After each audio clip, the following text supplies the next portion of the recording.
So more complex, but with a lot of potential to really change society.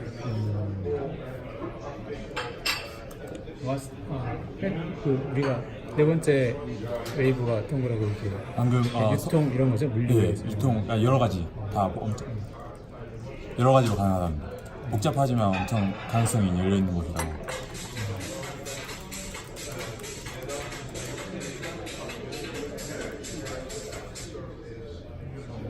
블록체인 연합에 투자하는 프로젝트는 모두 다 허가받은 사람들만 들어갈 수 있는 퍼미션드 블록체인이 있는지 퍼블릭 블록체인도 추진하고 있는 게 있는지 좀 다시 한 번만.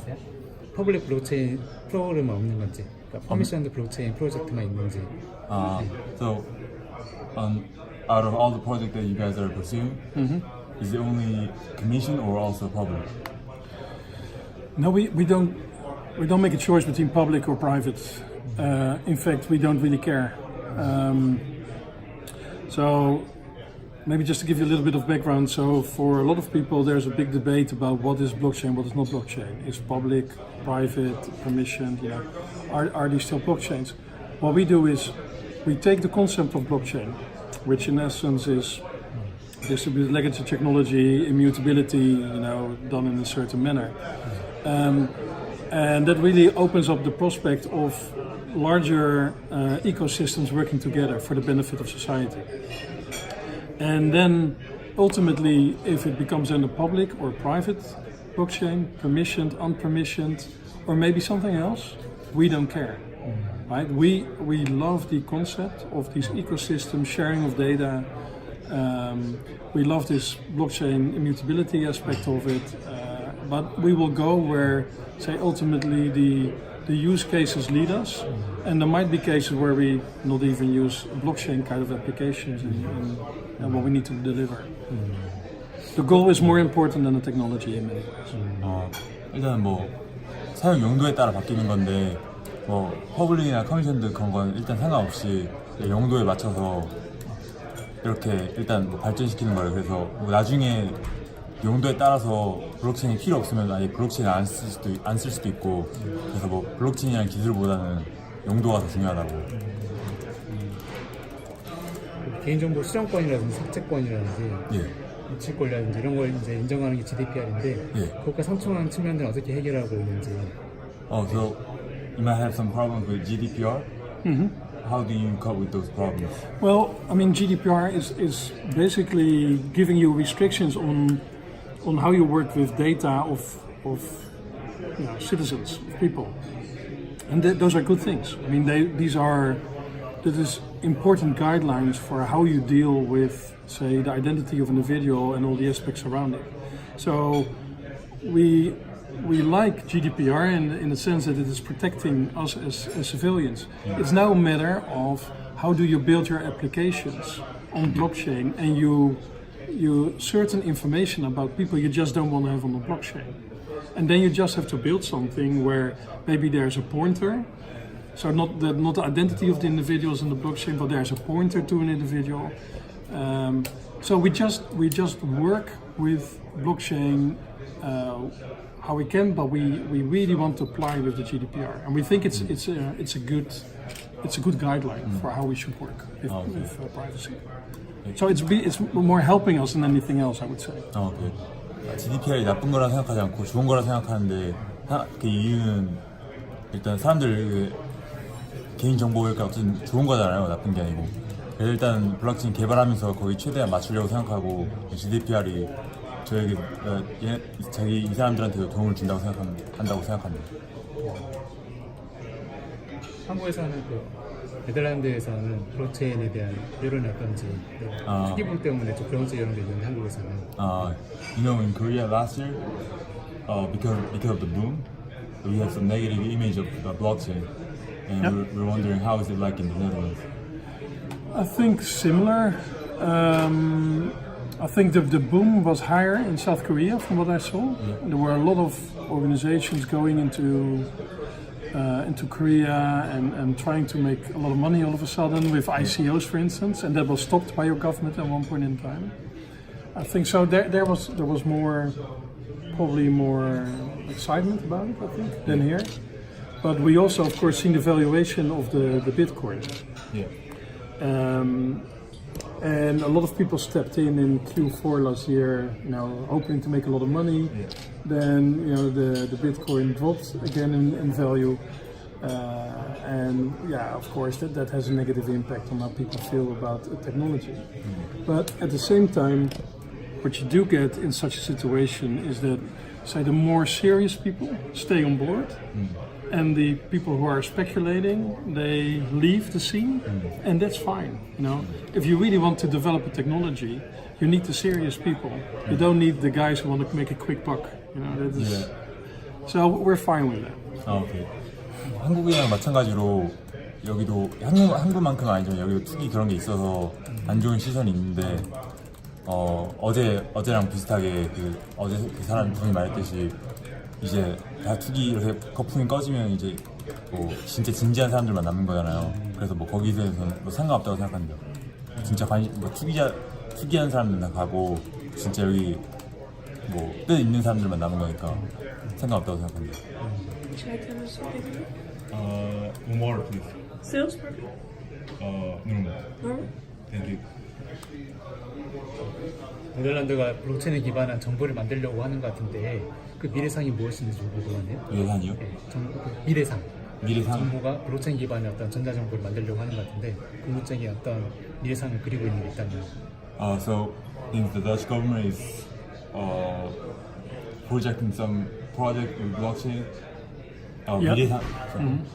And what are you guys' vision What's the about big picture of the blockchain government? Okay, I'll show you the website in a minute, and then you can see it. So the Dutch government, on many different levels, have done an awful lot of pilots. So, say municipalities, the higher levels of the government, or the national levels. So there have been there's some picture on a website I can show you. So there's been many pilots, many different entities have checked what the opportunity is with blockchain. But they haven't really come to the point, in many cases, to the point of real large-scale implementations. There is some technology APIs that is being used in certain compliancy tools, but that is where it went.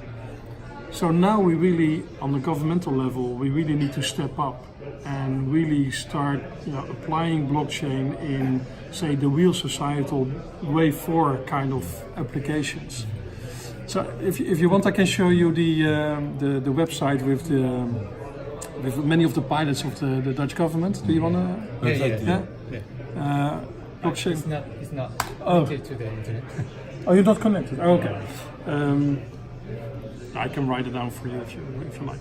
But there's blockchainpilots.nl. So that is where you see a lot of the pilots on governmental level. If you go to the Dutch blockchain coalition.org, there's a vision document in there that we released on Friday, and there's an explanation on what we're going to do with the government. 그래서 그 웹사이트에 나와 있듯이 많은 아이디어는 많이 있는데 일단 뭐 실행되고 있는 게 없대요 아직 잘. 그래서 아이디어는 엄청 많은데 지금 정부가 해야 되는 거는 사회 이슈랑 연결시켜가지고 사회에 있는 문제점들 연결시켜가지고 블록체인을 사용해서 이렇게 이제 진짜 대입시키는 게 중요하다고.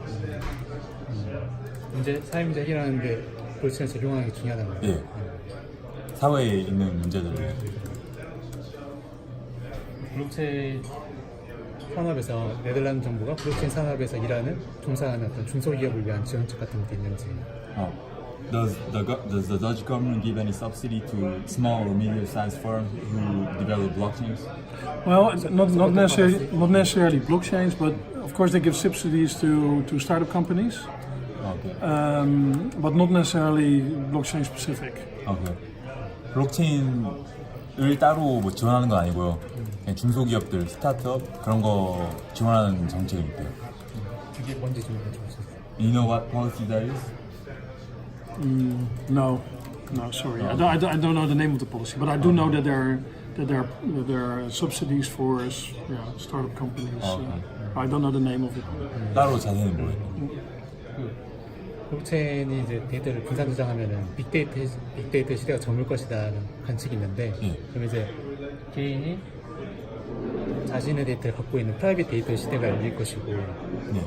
그렇게 되면은 이게 어떤 개인의 데이터 조건이나 어떤 민주주의에 어떤 의미가 있는 건지, 빅데이터 시대가 저물고 프라이빗 데이터 시대가 오면 민주주의나 이런 데 어떤 영향을 있을지. You know how big data is now leading the world, but as people think as blockchain grows, they think the blockchain won't be as, big data won't be as important as now, and private data that each individual has will be more important, right?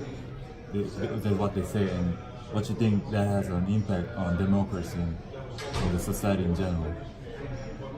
Can you reframe your question? I don't really So understand. big data now is very important, right? Big data. A lot of companies Yeah. use it, Yeah, but as blockchain grows, the importance of big data will decrease. yeah. And because each individual will have private data Yeah. on their own. Yeah. And what do you think that will have an impact on democracy and the society in general? I think it's very important, to be honest, and I think it's one of the powerful concepts of blockchain now is that the whole logic goes away from, say, the big tech giants that have absorbed all this data.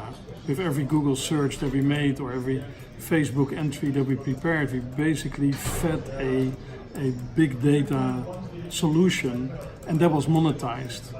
Now, if you don't do it that way anymore, if the data, your identity becomes your own, like in the self-sovereign identity solution, if it becomes your own again, and you determine which aspects of your identity is being shared with others under your own conditions, then your identity becomes your own again, and that is so fundamental to where you stand as an individual in relation to enterprises, in relation to government.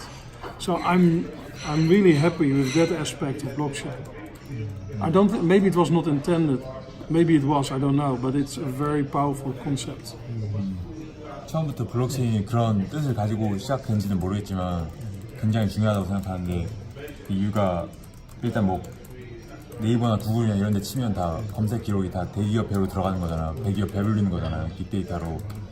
일단 그런 거를 끝내고 어제 말했듯이 개인이 이렇게 파워를 가질 수 있으니까 변화에 굉장히 중요하다고 생각합니다. By the way, it's not exclusive blockchain, so there are other solutions that are not blockchain that have that same kind of concept. But it's really it's so different to live in a world where there's organizations or governments that absorb all our data and do with it whatever they like, as opposed to a situation where we are in control of our own data and we determine when we deliver aspects of our identity. That is the difference between almost like 1984, the book written at one point in time, where there's some entity owning us basically, as opposed to a democracy where we are determining our own destiny basically. 그 일단 블록체인이랑 비슷하게, 똑같은 건 아닌데 비슷하게 대기업부터 정부가 빅데이터 관리하는 이런 해결책도 나왔었는데, 그거랑 일단 블록체인은 그 근본부터 틀리다고. 블록체인을 쓰면 일단 개개인이 컨트롤을 갖는 거잖아요, 정보에 대해. 그래서 그거랑 뭐 1984 그 책에 나왔듯이 그 아예 근본 자체가 틀리다고. 개개인이 자기 정보를 가지고 있는 거랑 남이 가지고 있는 거랑. 다음 세대의 블록체인 기술이 있다면 어떤 건지, 다음 세대 블록체인 기술이라고 한다면 어떤 한계점을 극복해야 한다고 보는지. So if the next generation of blockchain were to come out, how would it be different than this generation? I think there are built-in problems today, having to do with scalability and having to do with energy consumption. There are already solutions to that, Lightning with Bitcoin, and there's proof of stake instead of proof of work, but they also have their disadvantages. So I think there will be a lot of different flavors that will be solving some of those problems that the initial blockchain solutions had. But it's the same like with a car, right? The first car didn't have an air conditioning and didn't have a roof. So it's a very new technology, and we have to build and make it better, basically. And we'll do. I mean, already you see things coming out that that make it better. Ethereum with their scalability problem, they are working on that. Bitcoin with their energy. Yeah. 지금 현재 세계에 있는 문제들 비트코인이 많이 고치고 있는데 일단 거기에 대해 덧붙여서 이렇게 발전될 것 같아요. 뭐 다른 기술이랑 마찬가지로 일단 덧붙여서 뭐 업그레이드 되는 형식으로 계속 발전해 나갈 것 같다고.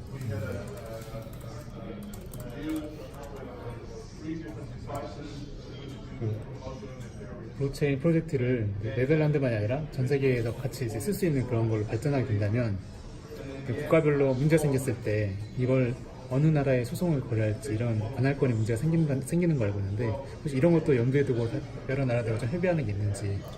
So if many different countries use blockchain at the same time, there will be problem between countries, and in that case, there will be a problem as to who to come to, who to contact, who to sue.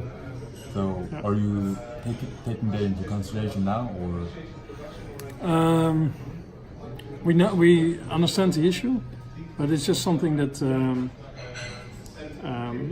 it needs to be worked out, and also I think by jurisdiction, by maybe law cases that will come to the front. But of course, it's a bit of a complex situation. If nobody's owning something really, then where do you go to if something goes wrong? We'll have to figure that out how that works. I don't have an answer on that yet, but it's a known issue in a blockchain world where there's no ownership. So who's liable? Things go wrong. Yeah.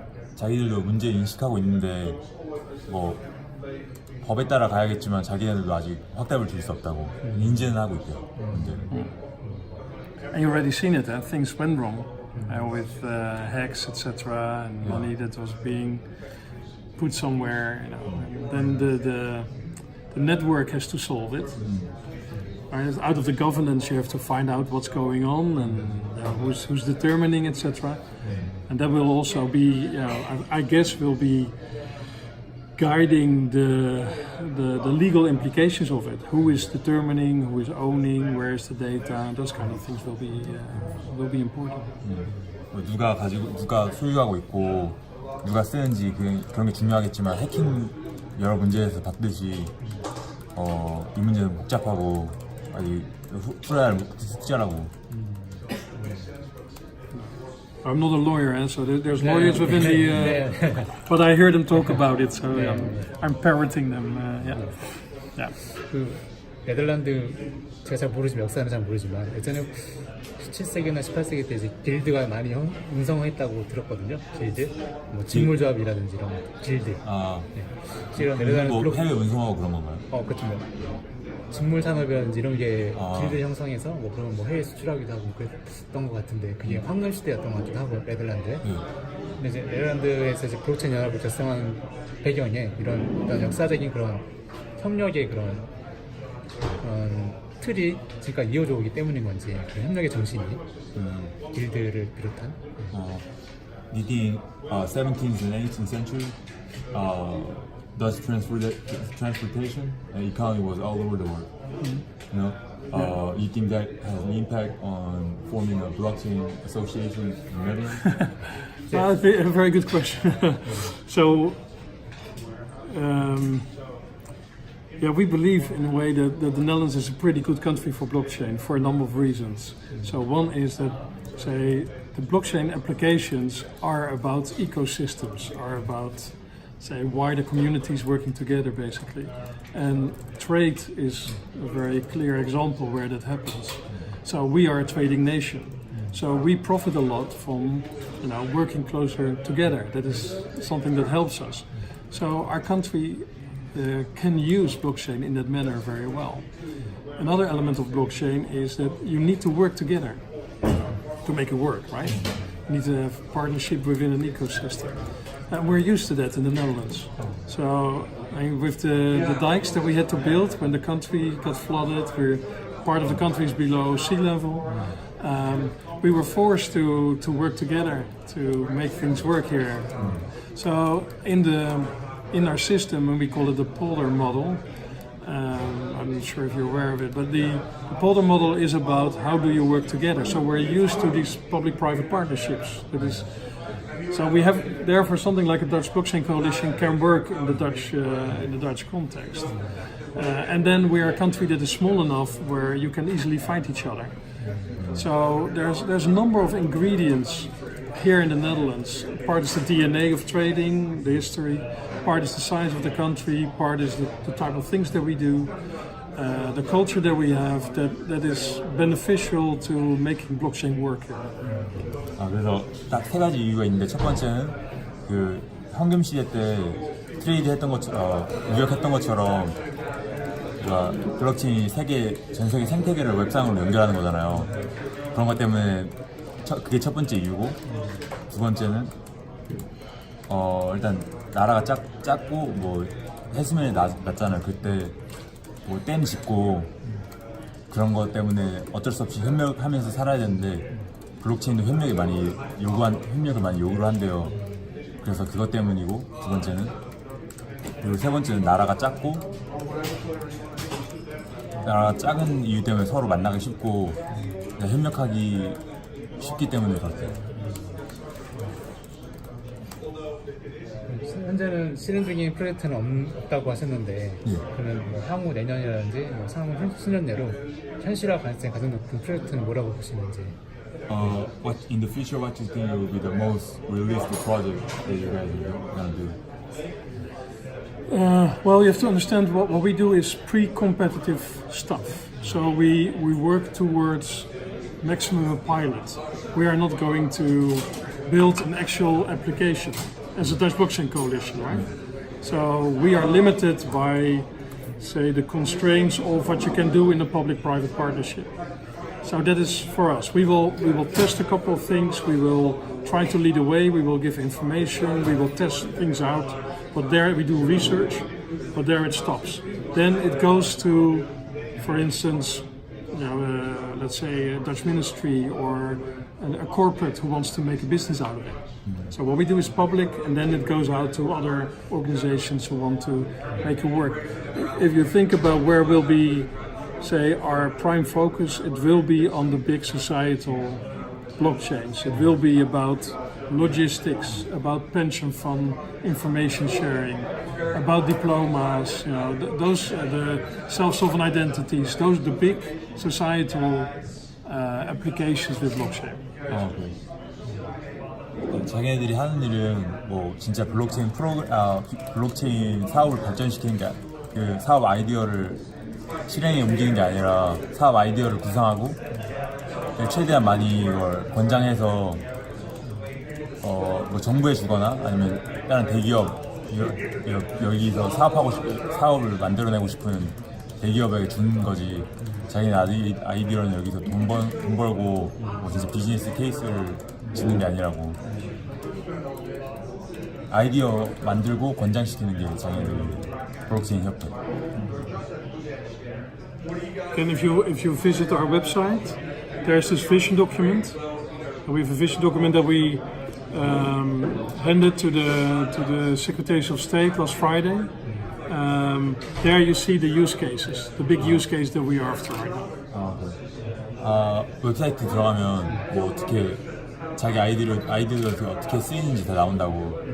쓰인 거, 뭐 대기업이나 정보를 넘겨진 거 다 나온대요. 웹사이트.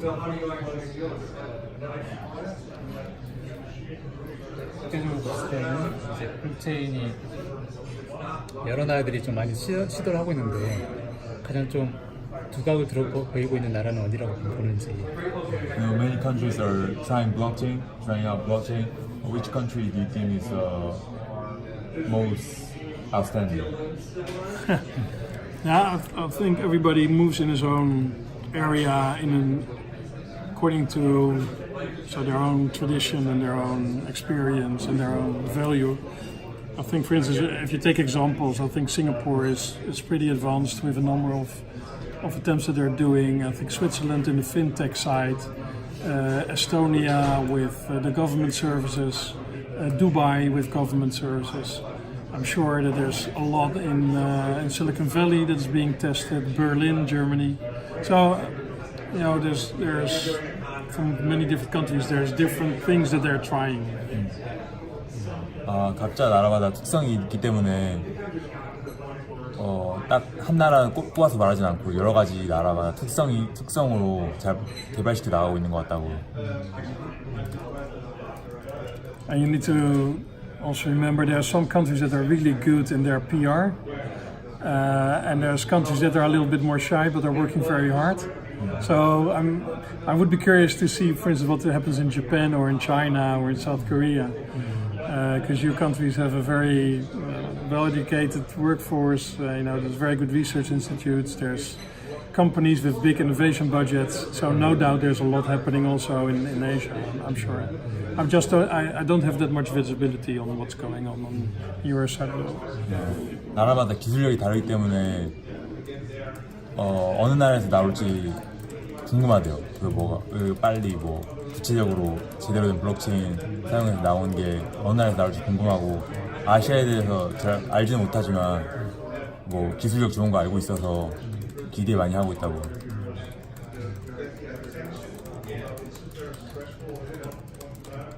블록체인 연합은 그럼 향후 어떤 역할을 좀 초점 두고 활동할 것인지. 한국은 어떤 역할이요? 향후에 어떤 역할에 맞춰서 어떤 역할 초점 두고 활동할 것인지. So the Dutch blockchain coalition, what purpose or role are you guys going to assume in this business, in this society? Okay, so I sometimes paint a picture of a triangle if I have to answer that question. So at the top of the pyramid are the startups. So very quick, smaller in size, building applications, that's what they do. And then the second level of the pyramid are, say, the big corporates. They take a little bit longer, but they also are, they have funds to build innovations, build new products, build on blockchain. And then there's a third level of what we call field labs in the Netherlands, and they concentrate on certain type of applications. For instance, the harbor Rotterdam, they have Block Lab. So they do things on the logistics. You have Techruption in the southern part of the country. You have Wageningen, who's looking at food. You have Groningen, who's looking at education. So they are really looking at things on a topical level. And then we are the bottom of the pyramid, you could say. We're the fundament of it all. So we create the conditions for everybody else to thrive and to prosper. So we do things like these digital identities.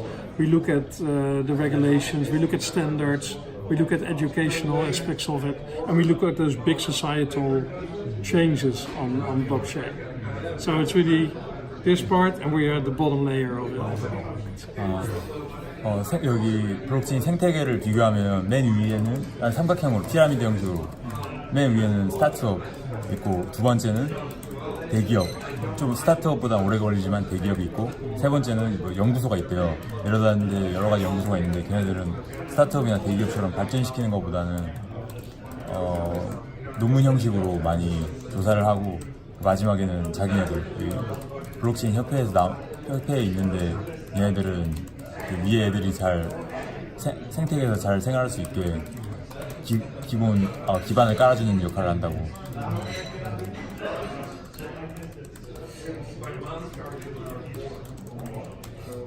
블록체인 기술이 스마트 시티하고 연결될 수 있나요? Is the blockchain technology able to connect to smart city technology? Yeah. Yeah. And so for me, blockchain is it's a matter of sharing data, basically. And some things are really smart in it, that it keeps the information immutable, so you can change it backwards. There are smart things with tokens, and that the token is with one person and it cannot be duplicated to somebody else. But the essence of it is really the sharing of data, where there's not one entity that is owning the data. That to me is the most fundamental thing. And in ecosystems like smart cities or smart industry or other concepts where there are different entities that profit from the sharing of data, there blockchain has a role to play. Oh, okay. Also in smart cities, there's also many entities that work together. So, yeah. 일단 거기서 이런 기술 권장하는 기업 기술자들도 많고 일단 여기 이 기술의 요점이 정보 혼자만 갖고 있는 게 아니라 정보 교환하는 거니까 당연히 가능하다고 생각하고 당연히 가능하다고 생각하고 당연히 가능하다고 생각합니다. 오늘은 이제 암스테르담에서 어떤 일정이 있는지 궁금한데요.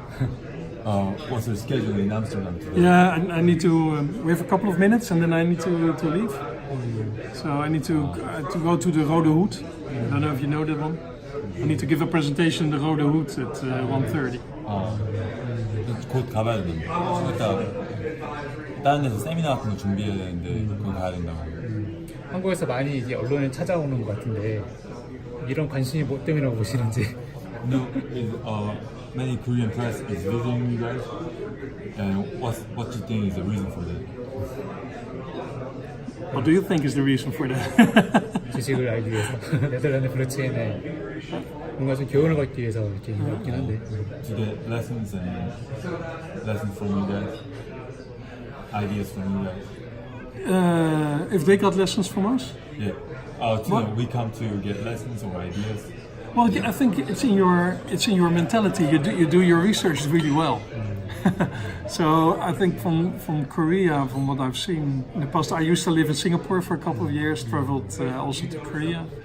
What is also always remarkable about what you do is you go about topics very thoroughly in Korea. So you first study the environment, you learn, and then you make your move.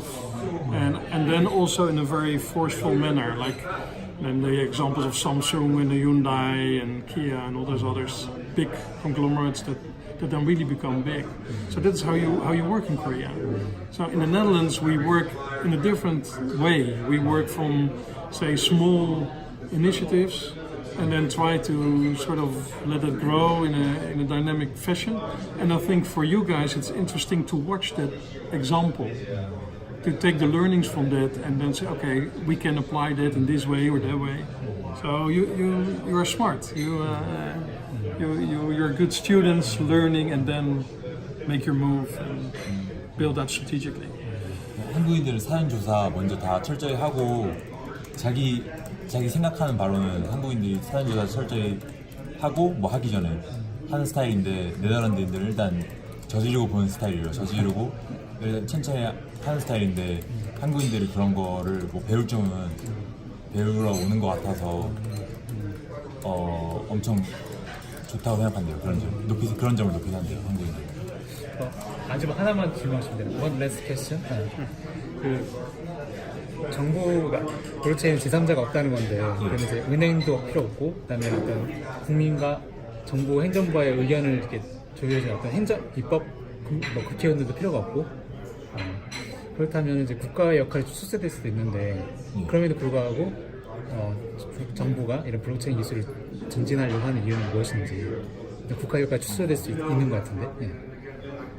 So blockchain has no third party, so that means no bank, no representative for the government.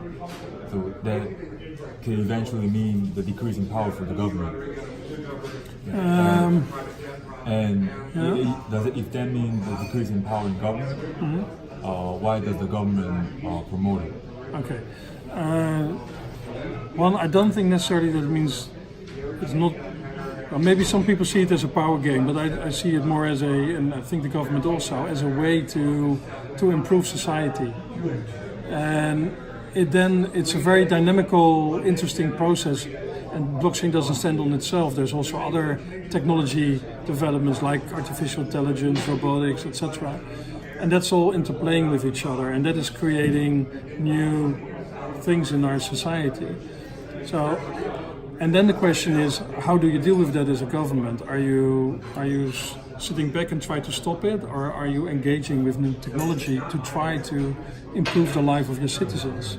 And in my mind, a good government does the latter. They don't sit at it and say, I lose power, I'm not engaging. They say, how can I improve the life of our citizens by applying new technology, and how can I support it?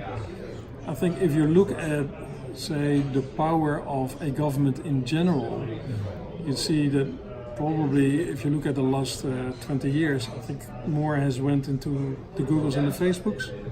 I think if you think about identities as an example, I think the government, and I'm not the government, right? But I think the government looks at it more like that's not a good development. How do we take that kind of identities back to the citizen? Not to them as a government, but to us as individual citizens. So I think their logic is more along those lines, at least from my experience of dealing with government officials in the Netherlands. 그래서 정부 생각은 힘을 꼭 빼앗기는 걸로 보는 게 아니라 힘을 분배하는 걸로 보는데, 뭐 블록체인이랑 마찬가지로 뭐 인공지능이나 여러 가지, 블록체인뿐만 아니라 인공지능이나 여러 가지 기술들 많이 있잖아요. 그런 기술이 발전해 나가는데 가만히 앉아서 볼 것만 아니라 그냥 오히려 장려시키고 힘을 분배하는 걸로 보고. What was your last point? 마지막에 뭐라 했죠? Well, there's these different technologies okay. that are working together, and the last point is I think they're more focused on the well-being of the citizens. I honestly think that from my dealings with the government officials, they're more interested in the well-being of the citizens rather than the power game of who is controlling what aspect. And that's a good thing. I think that's the right mentality. 자기 관점에서는 뭐 최근 들어서 뭐 대기업이나 그런 게 빅데이터 사용해서 뭐 힘으로 얘기하면 개개인들이 힘을 많이 뭐 뺏긴 거잖아요. 그런 거를 다시 가져오려 하고, 일단 국민들의 관점, 국민들을 잘 이렇게 보호하려고 하는 것 같아요. 가만히 앉아서 지켜보기보다는.